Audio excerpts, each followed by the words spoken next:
Welcome back with another banger. It's the React Files. Hope you're having a good night. Let's get straight to it. Have you guys seen this yet? If you're not familiar with this thing, this is the Eye, and it's located in Las Vegas. This was a $23 billion project, and it's a project that has something to say. Y'all, check this out. It starts out by saying everything you know is a lie, right? As we know, and then it goes on a tangent, saying all these different types of weird things. Look at that. And it says some things that you can really pick up on it, right? Jobs are a lie, cars are a lie, future is like everything is a lie, because we know the past, present, and future exists now. But what I found interesting was it was like the sun coming up and basically telling us everything that we know is a lie, and it's emanating black. Fish. It says everyone is a racist. Did you see that? Wow. FOMO vacuum. So literally, it's literally telling us everything that we've known in this world is literally a lie. And it's what the eye, the all-seeing eye. Look at this. So literally, our lives have been nothing but a lie. That's why, like, the movie The Matrix exists. This is all has been a game, a simulation of some sort. Because again, why would they put this type of message out there? You are a victim of your own environment. Literally, look at that. Yes. So would that mean literally that would go right back to everything being a lie? Spasm, evolve, gender, neutral, deep, literally anger. Wow.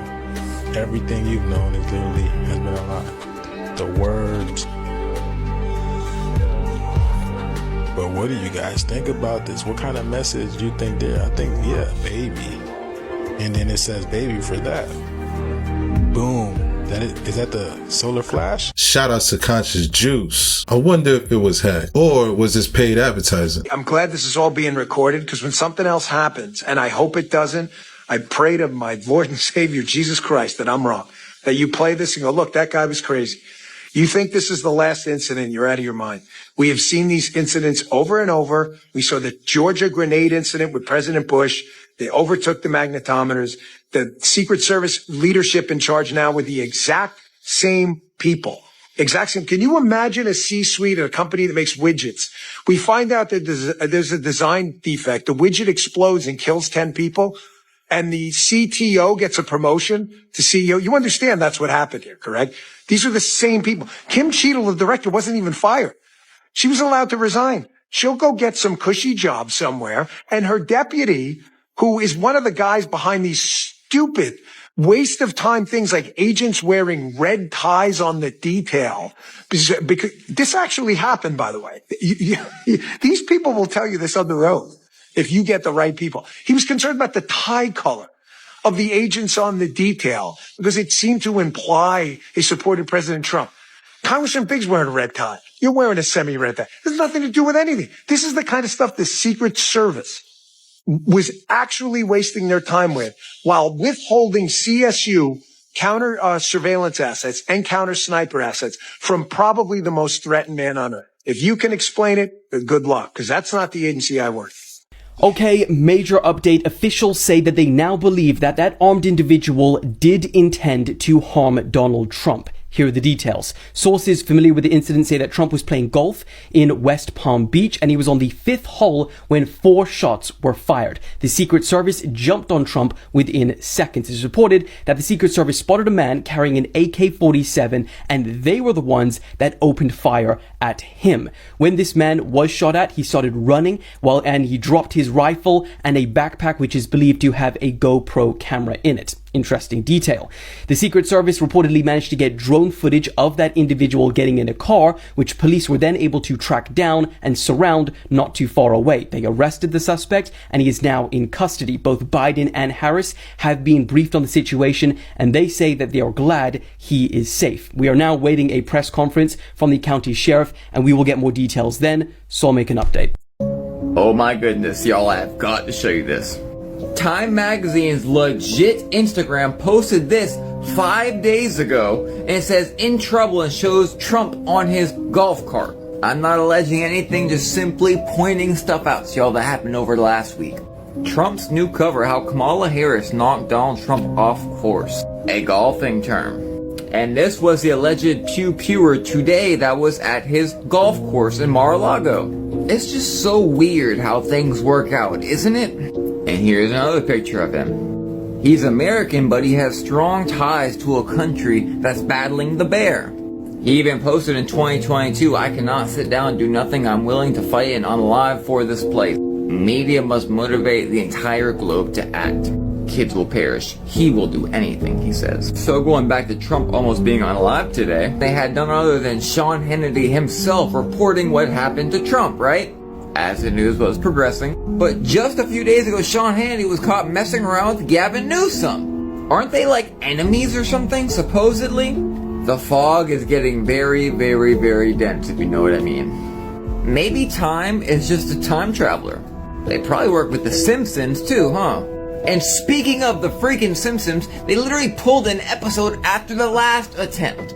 All these dimensions are starting to collide together. Let me know what y'all think in the comments. Wow, 5 days ago. Shout out to Inspired by the King. That was a good catch. Like y'all say, there's no such thing as a coincidence. But what's shocking was to see Hannity with Newsom. I didn't think I'd ever see that. All right, you guys, I want you to pay attention because there's a lot of activity coming across our skies. Check this out. It says lunar eclipse supermoon to alter skies across the world. Full moon on the 17th of September will change color as Earth's shadow passes across it. And if you've been watching my videos, I've been showing you guys how the moon has been changing color. When you zoom in some more, you see the black band behind it. What the fudge? What? Y'all see how it's changing? You see how it changed from yellow to white to black and then it's going back to yellow? Okay, not only that, we had a supermassive X-flare that left the sun yesterday. And this energy, according to NASA, takes a few days to hit the Earth, which makes no sense because we all know by now that the sun is local. And did you guys see this yesterday? It says an immense object of very unusual shape recorded by the ISS right above the Earth. During a live NASA transmission, a big object with an unusual form was caught in the space station above the Earth's atmosphere. I'm sure we all know the truth when it comes to that. But look at that, y'all. It looks like the bat signal. And this makes me connect the dot to this when Matthew Perry passed away earlier this year. Right here in the water, he says, I'm Matman. And if you zoom behind him, you see the moon. But in the background, it looks like something dark like Gotham City. Now here's the kicker. They found a huge planetary object that's in front of the sun. Check this out. Show you guys right now. There's NASA's photo.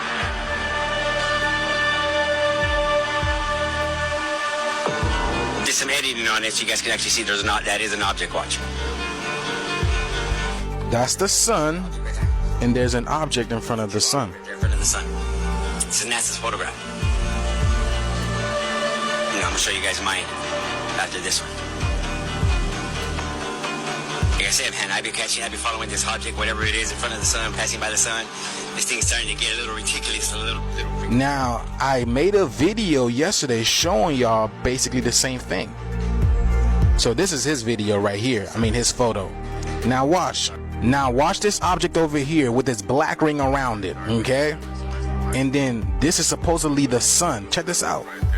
Y'all see that? And it looks like it gets swallowed up by the sun. Look at that. See, I'm just showing you I'm connecting the dots, and there's going to be a lot more activities that's going to be taking place in the sky. That's why they made the movie Don't Look Up, because they don't want us to see what's going on in the sky. Ironically enough, I just talked about Matthew Perry, and then here we go with Tyler Perry. Y'all see the synchronicities? But yes, y'all, keep your eyes to the sky. If you guys have any videos, you can email them to me or you can hit me up on here. And make sure you stay up to date with my other accounts, y'all. This video is strictly for entertainment purposes only. I am only raising awareness to interesting situations during these interesting times. Let me know what you guys think down in the comments below. Thank you for tuning to my frequency. Let's get this shift, y'all. Peace in. Shout out to Conscious Juice. Make sure y'all send him y'all pictures and videos of what y'all find. This was a good one. Whatever that was in the atmosphere, to me, looked like a dragon. Your life is about to drastically change. If you're seeing this message before or on the 17th of September, then lucky fucking you. Make sure you save this message right now. We are coming up to a lunar eclipse in the sign Pisces. And when I say your life is going to drastically change, I mean it. This energy is extremely powerful, especially if you're a Pisces. You will really be feeling this right now. But regardless of your sign, you may be feeling this energy already. And this is why I'm putting this video out right now. Because underneath this energy, we really need to focus on what we need to let go of. Start preparing for the changes that are about to happen for you. This energy is going to be really putting you in some uncomfortable situations. Because it's really getting you to take a look at your life path and really closing off any old cycles that really don't serve you anymore. And whatever you put your time and energy into now is going to determine your future. So this is a moment where you really need to ask yourself, what is it that you really desire? What is it that's no longer serving you? And where exactly are you ready to level the fuck up? Pisces are deep thinkers, creative and very spiritual people, so really paying attention to your intuition right now. Go with how you feel in your gut, because this is your big changes coming in. Stop pouring into others and start pouring into you. And if you want to know how to let go and level the fuck up underneath this energy, make sure you check out my full moon class, which is linked at the top of my profile. It's time for you to let go and level the fuck up. Shout outs to In the Right Mind with Carol. I feel on this one, it's time to level up and let go. Whatever don't serve you. What is it that you desire? I feel that's a great message. Here's what to do from now until the lunar eclipse in Pisces on September 17th in order to prepare yourself for what's to come. This is a big full moon. This is a big time. Related to the North Node in Pisces, North Node is all about our life's purpose. It's about destiny. It's about fate. So whatever happens right now, whatever we pay attention to is written in the stars. It's going to determine the course of our next year and a half of our lives. Which to determine if we're going to keep repeating old toxic cycles and behaviors, continue to be stagnant, or are we ready to move forward into the next chapter? Number one, what to do, pay attention. Pay attention to the angel numbers, the synchronicities, pay attention to your dreams, pay attention to any intuitive hits. If you get a random thought in your head, a random idea about maybe a creative project that you want to start, or maybe an idea for your business, whatever it is, write it down and continue with it. Everything has meaning right now, and especially right now because the full moon is in conjunction with Neptune, both in the sign of Pisces, very spiritual sign in and of itself, connection to the spiritual realm, connected to the underworld, connected to our dreams, connected to the universe. We have kind of like this gateway to the universe right now. Utilize it. Be open to receive it. Number two, pay attention to what's leaving your life. Let things go. Let things go. This is a period of cleansing and releasing the things that no longer serve us in order to make room for the things that are actually meant for us, things that are actually destined for us. If something leaves your life right now, let it go. It's meant to leave your life. It is not meant to be in your life. And if something from the past comes back into your life right now, it is a test from the universe to see if you have healed, to see if you will continue to repeat the old cycles, to repeat the old patterns, or if you will move forward and start a new cycle. Break the pattern. Don't go back to your ex. Don't go back to the past. 3 of what to do. Find out what house the full moon is transiting through in your transit chart, because this houses represent areas of our lives, right? So this house is going to represent that area of your life that is going to be affected, that you may need to let go and release things from right now. And also, like, this is going to be in effect for the next year and a half of our lives. So you want to figure out exactly what house, because it's going to give you more insight, going to help you. How to do that? Go to AstroSeek Transit Chart Calculator, search it up on Google, put your birthday information in, put the day of the lunar eclipse, September 17th, 10:36 p.m. Eastern Standard Time, switch that to wherever you are. Find the orange planet on the outer circle. I have a video explaining how to do this. Find the orange planet and then find what house it's transiting through. That is the area of your life. Also look at the house in opposition, so where the sun is transiting to, because that's also going to be in effect, especially with this new axis we are entering. Now, number 4, because this is a period of releasing, of cleansing, of letting go, you do not want to be doing any manifestation ritual. You want to be doing your shadow work. This is your time for self-reflection. This is your time for emotional healing. This is your time to get deep into your spiritual practice. Have an amazing connection with the spiritual realm, with the universe. Utilize that and do your shadow work. Do shadow work based on the house that the full moon is transiting through. I made the lunar eclipse workbook for this specific reason, and it has journaling prompts and shadow work made specific for each house, so made specific for each birth chart. So if you want to utilize that, it's linked in my bio. This is also a time for meditation. Take 5 minutes out of your day. When you wake up in the morning, take 5 minutes to meditate. So when you meditate and when you clear your mind, you are going to be more in tune to any intuitive hits that may come your way, any spiritual download. Number 5, I think, is what we're on. You might be feeling extremely emotional right now. You may be feeling like your dreams are mixing with your reality and whatnot. It's Pisces. It's a very emotional sign. Let yourself feel everything. Don't ignore your emotions. Let yourself feel, let yourself cry it out. Like, listen to sad songs if you want to. Get that emotion out. We are releasing. We are cleansing. Number 6, in order to cleanse and release, also a physical thing that we can be doing right now is cleaning.